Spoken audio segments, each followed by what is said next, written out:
Okay, today we're working on a Century class Freightliner, and I've got a number of videos showing the bad rust that can happen when things aren't done correctly on auto and on pickups and stuff, but on these big trucks you can have the same or worse problem. This cab is an aluminum cab. You can have what's called Aluminium Rust, and that's exactly what's going on here. I've pulled the windshield out of this. It is just terrible, the amount of rust, and it's a white flaky stuff. This is across the bottom corner that you can see here. Then we come up the side. You can see these marks here. There was no primer applied at all. I don't know if this truck was fixed at a body shop or what happened. I usually don't see that, but this is what happens when glass companies take shortcuts, or you use a company that is extremely low priced. This is the results you get. You look up in this corner, just completely filled with this, all the way across the top. I'm gonna go slowly across the top so you can see all of this. All of this is just white rust. All of it just flaking off. Just terrible. A lot of people understand the value that can be taken from these vehicles when this happens. This is in the center post right here, up at the top center. Kind of hard to see all the way up in there because the way the sun is, but come all the way down here to the bottom again. All across the bottom. You can see this, no primer at all from whoever did this last time. And this is the result you get. And in the end, it cuts the life expectancy of the vehicle, ruins the vehicle in many instances like this one. This is just, I mean, it'll be eating through the Pinchweild soon. See if I can get up in here where it's, see if it'll focus here. There you go. Now you got a really close view. This is all the way across the top. This is the Pinchweild all the way across the top. Just completely eaten up. So I'm back now.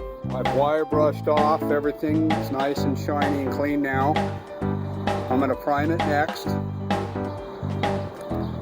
This is bad enough. I can't guarantee that this will stop everything, but it will certainly slow it down dramatically over what it was. So you can see all the metal's nice and clean now. All the white oxidation. Get up here where you can get a better look. All that oxidation is gone on that Pinchweild. All the way across the top.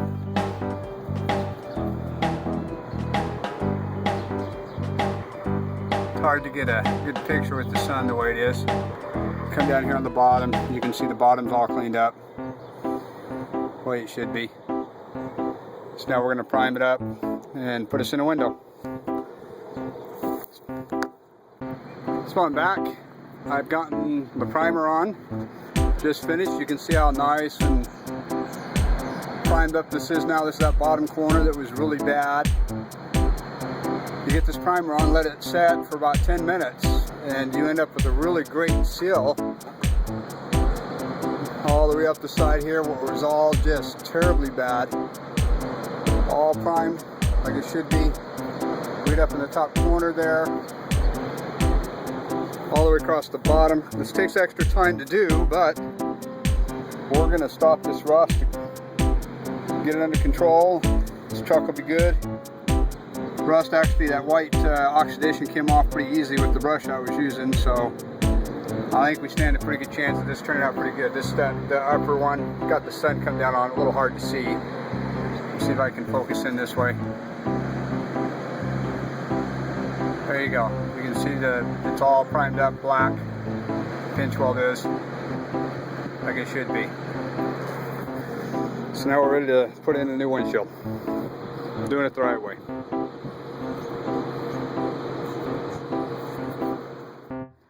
Just wanted to point out before I put the windshield in, this is the windshield.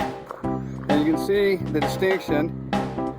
Here is the frit, and then the black that I'm not going to touch. That is the primer that I put on this windshield. And I put it all the way around the edge. That's another step a lot of companies skip, is putting the primer on the glass itself, a different kind of primer, so that the window adheres extremely well. You get no leaks.